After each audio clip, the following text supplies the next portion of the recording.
profession. Money is not our main goal in rendering this kind of commitment or service. There's always a service accompaniment to what we do.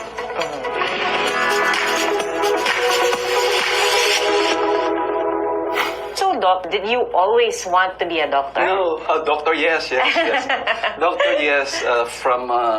From my college days, being a doctor was part of my aspiration in life. No? What is a typical day like for you? For the most part, days usually spent, making rounds, seeing patients in the clinic, because I've not given up my clinical practice completely.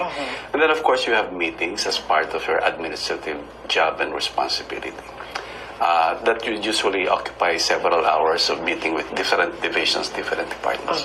Was there ever a time that you thought of maybe just choosing one or focusing on the other? Never, Pia, because I felt like to be effective as a clinical leader, you need to be in touch with the clinical environment that you work in. And you need to have the pulse of the clinical group to be able to come up with policies that will be good for the clinical group as well. I think we all understand that the doctors, the nurses, the medical professionals, the ones that make the hospital thrive effectively and efficiently. So we need to make sure that clinical policies are aligned with the directions that the clinical group needs. You said that you're actually the first doctor in the family. I'm the first in my family, but the family I built now, I have 3 doctors. All 3 kids? Yeah, all my 3 children are in medicine. One of them is a full-fledged licensed physician.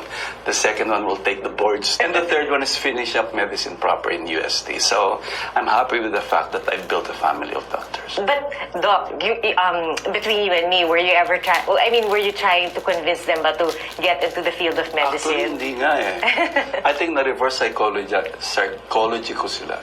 Because I know many of my friends who are doctors who really make an effort to convince their children to become doctors. I think medicine and law, at least these 2 fields, is something you cannot force your children to get into unless they want it. It requires a lot of dedication, a lot of commitment. So if they want to be doctors, you have to want to be. And your parents cannot just influence you to get into it just because they want you to be doctors. I think if they can see what you are, the kind of work that you do, and they also see what they're up against in the kind of work that you do, then they will have a better understanding of the profession that they're getting into. But, Doc, was there ever a time that you thought that maybe you should have chosen another profession because it can be so difficult, it can be so frustrating and so challenging? Honestly, no. I cannot imagine yata myself. Humarap at ikinuwento sa Napolcom ng 18 anyos na babae ang mapait niyang sinapit sa 14 na pulis na nanloob sa kanilang bahay sa Cavite. Itinuro niya ang police lieutenant na naggahasa umano sa kanya. Pero hindi lang pala siya ang sinaktan at pinagdakawan, kundi pati kanyang kapitbahay. Nakatutok si June Veneracion. Humarap sa Napolcom ang grade 9 student at 18 anyos na si alias Nena para ireklamo ang pulis na naggahasa umano sa kanya at 13 iba pa na nagnakaw naman sa kanilang bahay sa Bacoor, Cavite noong Sabado, November 22. Kwento ni Nena, may kaguluhan daw sa labas ng kanilang bahay umaga ng araw na yon. Ipinasok siya ng mga lalaking nakatakip ang muka sa kanyang kwarto at nagsimula ng maghalughog. Kahit walang nakuhang iligal, gusto raw siyang isama ng mga lalaki. Bilang kabalit po na hindi po nila ako kukuhain or kukulong, yung team leader na daw po ang bahala ang may bahala sa akin. Naglabasan ng ibang lalaki habang naiwan sa loob ng kwarto ang kanilang team leader na kinilala ng biktima na si Police Lieutenant Ram Rojun Pastor Maristela. Dito na raw nangyari ang panggagahasa. Bukod dyan, kinuha pa raw ang kanyang mga personal na gamit gaya ng cellphone.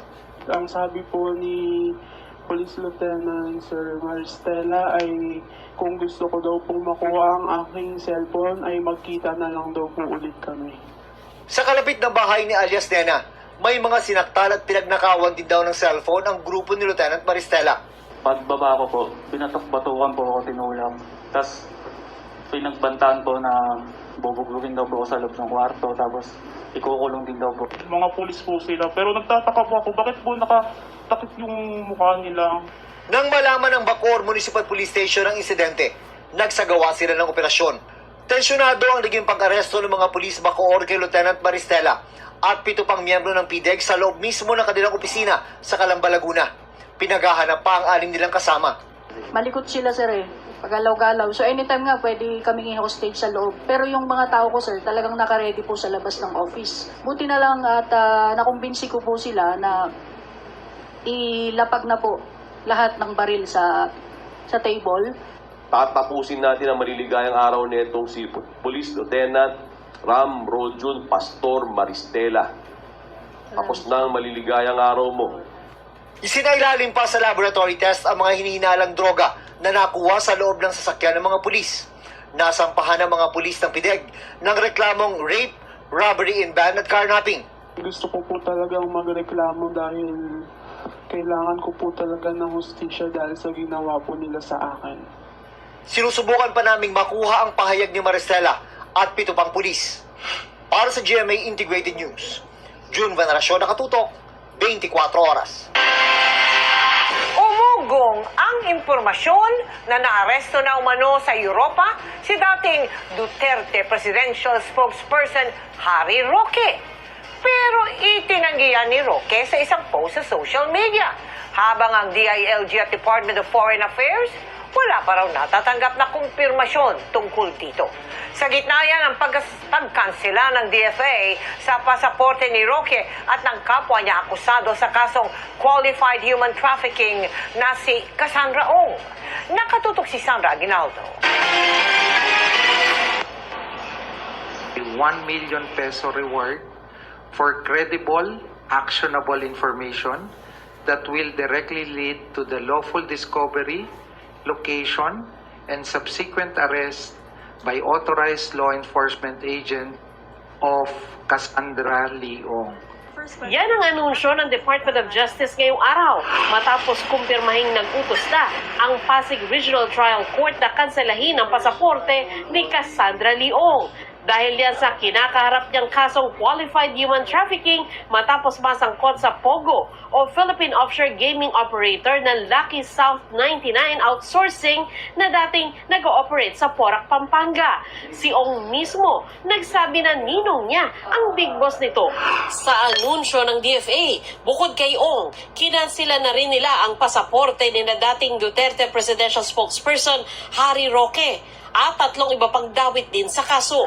Paliwanag ng DOJ kung bakit sila magbibigay ng reward para sa pagkahuli kay Ong. We confirm that we're having difficulty, precisely, di ba? The reward is basically crowdsourcing to. With the current information we have, we don't have enough. Batid naman po natin sa nakalipas, may kakayanan na umikot, malaw, makalabas at pumasok ng Pilipinas na hindi natutukoy. Matatanda ang sinabi ng Presidential Anti-Organized Crime Commission o PAOK na huling na-track si Ong sa Japan sa unang bahagi ng taon. Nasa red notice na rin umano ng Interpol si Ong. Nangangahulugang tutulong ito sa pag-aresto sa kanya. Pero sabi ng DOJ ngayon, walang record na lumabas ito ng bansa. Baka nag-backdoor. Isa po siya talaga dun sa principal, no? Isa siya dun sa may malalim na kaalaman sa kasong nangyari. Di ba? At tulad ng sinabi ko, kaya rin tayo nag-offer ng reward, kulang pa ang aming impormasyon. Sa isang statement, sinabi ng abogado ni Ong na diversionary tactic umano ang hakbang ng DOJ. Bukod naman sa pagkansela sa pasaporte, hiniling na rin ng gobyerno na mailagay sa Interpol Red Notice si Roque para sa pag-aresto rito.